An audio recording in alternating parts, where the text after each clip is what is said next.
तो दोस्तों आज हम बात करेंगे प्लेनेट साडाला पे रहने वाले साइयंस के बारे में और उनकी लाइफ कैसी थी और किस कारण से उन्हें उस प्लेनेट को छोड़ना पड़ा। बहुत पहले जब साइयंस ने प्लेनेट वेजिटा को अपना घर नहीं बनाया था, वो प्लेनेट साडाला पे रहते थे। यह एक जंगली प्लेनेट था जहाँ का आसमान पूरी तरीके से लाल था, जहाँ तूफान आया करता था, वोल्केनोस फटा करते थे और बड़ी बड़ी घासों में विशाल जानवर रहा करते थे। यहाँ के साइयंस अभी स्पेस में जाने वाले सैनिक नहीं बने थे, बल्कि ये कबीलों में बटे हुए थे और बचे कुचे रिसोर्सेज के लिए लड़ते थे। साडाला के साइयंस जन्म से ही फाइटर्स हुआ करते थे और उनकी बनावट एक योद्धा की तरह होती थी और उनकी पूंछ जो साडाला के चंद्रमा को देखते ही उन्हें ग्रेट एप में ट्रांसफॉर्म कर देती थी। ये एक ऐसी पावर थी जो माउंटेन्स को ध्वस्त कर सकती थी, पर उस टाइम के साइयंस के लिए इसे कंट्रोल करना काफ़ी मुश्किल था।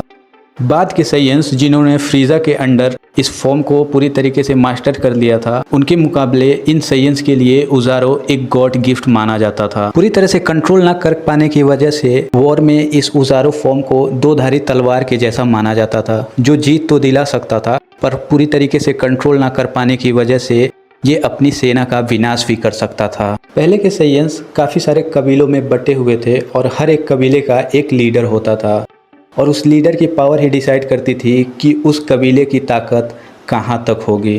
इसमें सबसे फेमस क्लैन था गोरथ क्लैन, जो अपने बाहुबल के लिए फेमस था, और दूसरा बड़ा कबीला था वीराह क्लैन, जो एक शिकारी थे और स्ट्रेटजी से लड़ने के लिए जाने जाते थे।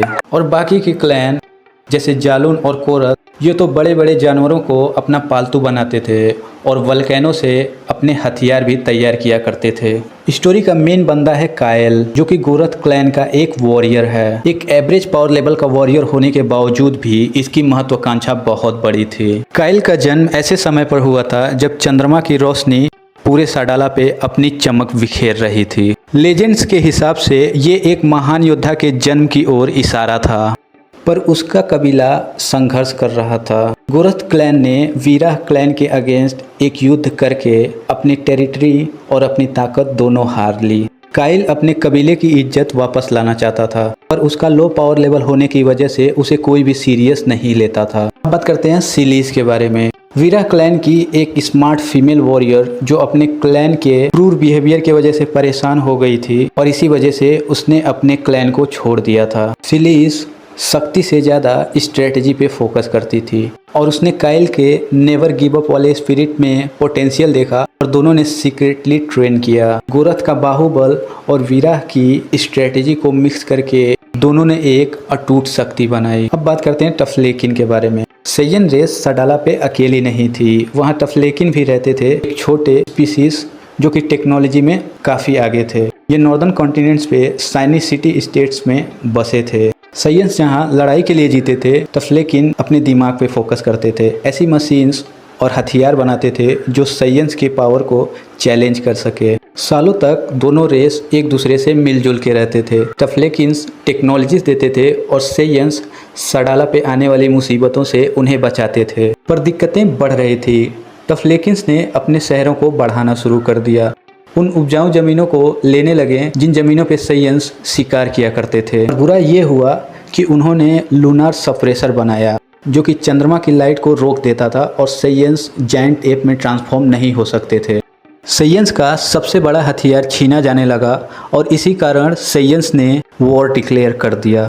आवृत शहर पर हमला। केल और सिलीस टफलेकिन की ग्रोइंग पावर को समझते थे और उन्होंने सभी क्लैंस को इस खतरे का सामना करने के लिए इकट्ठा होने को कहा, लेकिन साइयंस का घमंड उनके आड़े आया और किसी भी कबीले का मुखिया दूसरे कबीले के मुखिया के अंडर नहीं जाना चाहता था। केल ने इन सब से परेशान होकर एक बड़ा फैसला लिया, टफलेकिन सिटी में घुसकर लूनर सप्रेसर को डिस्ट्रॉय कर दो। सिलीस ने अपनी स्ट्रेटेजिकल नॉलेज का इस्तेमाल करके वोल्केनिक लावा से एक ऐसा रास्ता बनाया कि कोई भी उसे या उसकी सेना को घुसते हुए देख ना सके। मिशन जोखिम से भरा हुआ था, पर केल के जोश और सिलीस की स्ट्रेटेजी ने उन्हें एक किलर टीम बनाया। आवृत टफलकिन का सबसे बड़ा सिटी था जो चमकीले टावरों और एनर्जी शील्ड से भरा हुआ था। केल और सिलीस ने दोनों क्लैंस के वॉरियर को आवृत सिटी में घुसाया। साइयंस को टफलकिन ड्रोन्स का सामना करना पड़ा और ये इनके बाहुबल का बहुत बड़ा इम्तिहान था। टेक्नोलॉजी के खिलाफ जिसे वो जानते भी नहीं थे। आवृत के अंदर उन्हें लूनर सप्रेसर मिला, जिसे जब वो डिस्ट्रॉय करने लगे तब ड्राबैक्स ने पीछे से हमला किया। एक टफ्ल्किन साइंटिस्ट जिसने अपने आप को आधा रोबोट बनाकर सयन लेवल की स्ट्रेंथ हासिल कर ली थी। और उस दौरान एक भयानक युद्ध हुआ जिसमें केल ने अपने गुस्से से एक नई पावर अनलॉक कर ली थी। उसका ऑरा कुछ समय के लिए गोल्डन ग्लो हुआ और ये एक हिंट था सुपर सयन लेजेंड का।